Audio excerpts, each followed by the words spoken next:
Most working dads are going to die broke, and it has nothing to do with how much they made. What does your money look like 10, 20, 30 years from now?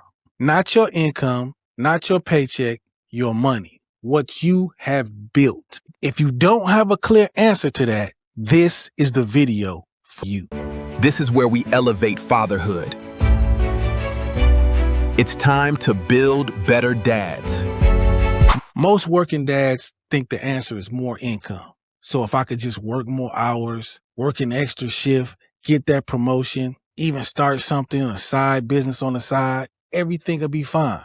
But income without a mission disappears every time, no matter how much you make. And the proof is sitting in banks all across America. Older men who used to have everything and now have nothing to protect. A few months ago, I had to take my 89-year-old father to the bank. I knew going to the bank with him and dealing with money would be difficult. So we get up to the counter. He's got some checks, some little miscellaneous checks for $1. Then he has another check. It was a check from a scammer. And if you got elderly parents, you know these scammers, they just feast and feed on the elderly, man, sending them checks, having them all kind of cockamamie schemes, making them, withdraw money from their Social Security or retirement fund. I need that wire transfer right now, or you're going to lose everything you built. I'm not sending you a dime. I know who you are.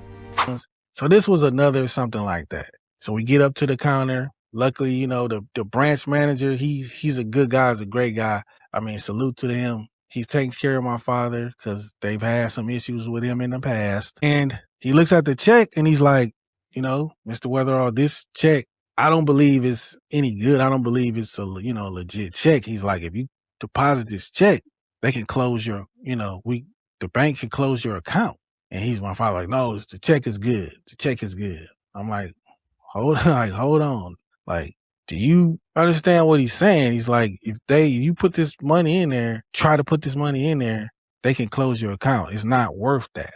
I can now remember he thought the check was from the VA because he's a veteran. He thought the check was, so he's like, this check is for real. What do you mean? It's from the VA. And the manager's like, this isn't from the VA, sir. This is from somewhere else. Some scam.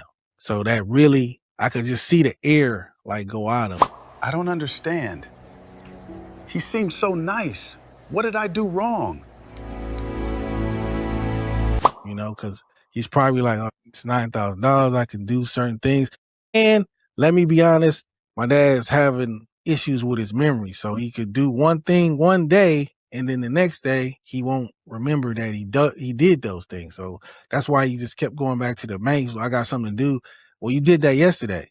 Well, no, I got it. So just sitting there with him just made me think. First, it was love. I was glad I was there to protect him and, talk to him. And I'm your right hand man. I'm just telling you this somebody, they ran a scam. It happens. It happens to all of them. At 89, it can happen easier because things have changed. People are running, scams. They're calling you. They're printing checks. Nobody was printing fake checks back in his day. Like, you're not used to this kind of stuff. He's not used to this stuff, but it just made me think, like, am I following in these same footsteps? Am I just worrying about the money I make and not making my money work for me? So it's something there for my children when it's time for me to give them something. Am I worrying? Am I believing and thinking that this t-shirt business, this record company, or this trucking company, am I just believing that that's going to be the way that's going to solve everything and my money, I'm going to be back on top? Or should I be putting in place, I don't care if it's only $25 a check, $50 a check, $100. Am I putting in place a structure, a format? Am I building something for them instead of just hoping on the home run, the walk-off home run? Am I just hoping for that to happen? Is that you? Can you relate to the story of me taking my dad to the bank?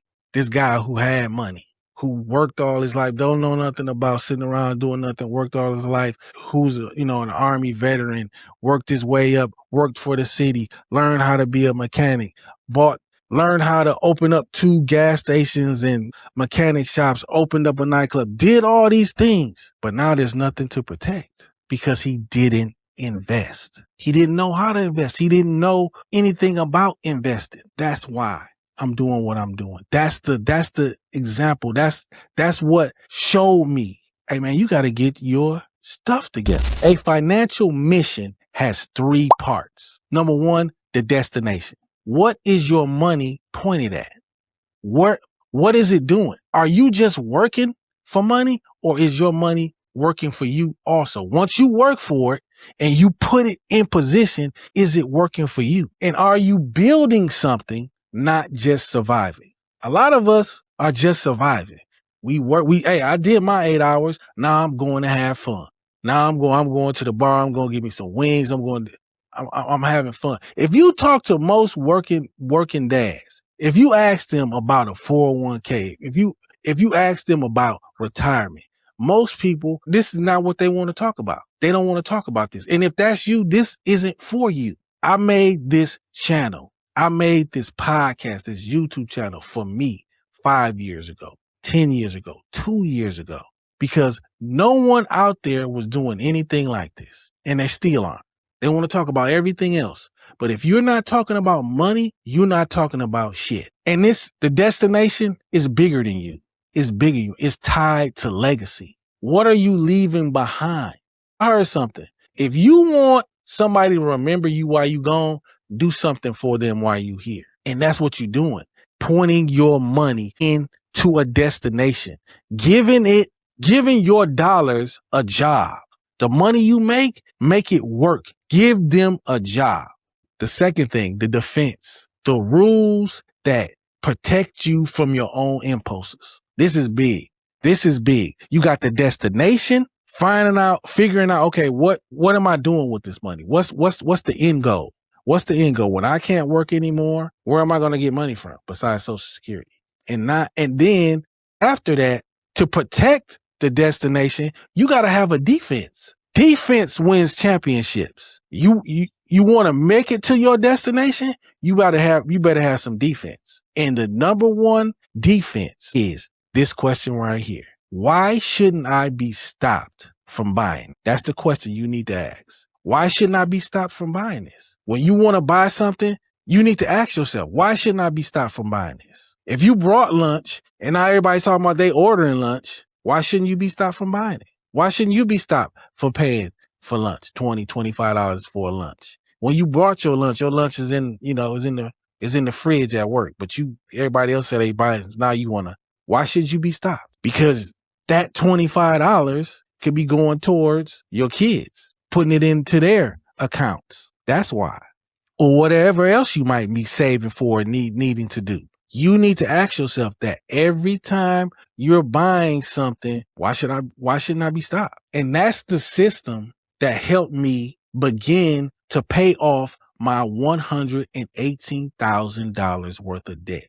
That helped me and is helping me through bankruptcy. That system. And it's also going to help my son. So when I'm 89 years old, hopefully, he's not driving me to the bank and I'm not trying to cash a check for $9,000 or whatever. That's not real. That I have something for myself and for them to protect. You can love your father, and you should.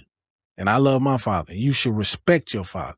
And you can be grateful, and I'm grateful for everything he taught me and everything he's done for me. Anytime I needed something to this day, he's there. But when you honor him, you're not doing a disservice to them by learning from their wins and their losses. Because if I had him right here, he would say, hey man, I made some mistakes. I don't want you to do the same stuff I did. I don't want my sons to do make the same mistakes that I made. That's why I'm doing this. I don't want your sons to have to pay off $118,000 worth of debt. I don't want them to do it. I don't even know you, bro. It ain't easy. I don't want you to have to do it. So that's why it's important to learn from our father's mistakes. And that's who I am. I help working dads break the patterns, the financial patterns that their fathers made, so their sons don't have to inherit them. Like I said, my father didn't know how to invest. If he knew how to invest in the stock market, where would he be right now? Where would he be right now? He didn't teach me how to budget. He didn't teach me not to take so many risks. And if you're going to take risks, make them be calculated risks. Don't invest and try to invest a lot of money in businesses that aren't making money. If the business isn't making money, you don't put more money into it. You don't just keep, oh, it's going to work. It's going to work. No, you don't do that. It's not working. You only put money, you only invest and promote things that are making you money. That's when you do ads and promote stuff. When it's making money. If it's not making money, you move off of it. And that's a lot of what got me in trouble. Someday your kids are going to drive you somewhere and they're going to see what you built or what you didn't build. You hear me? I said, someday your kids are going to drive you somewhere and they're going to see what you built or what you didn't build. What you did with every dollar that passed through your hands. They're going to find it out. Do you want them to be proud of you? Do you want them to be ashamed of you? Do you want them to regret the things that you didn't teach them or that you didn't know or be embarrassed of you? It's time. It's your time. You still got time to change that. I do, and you do too. If this hits you, subscribe. Drop a comment in the comment section and let me know what your father taught you about money. Good or hard, both lessons matter. And I'll see you on the next one.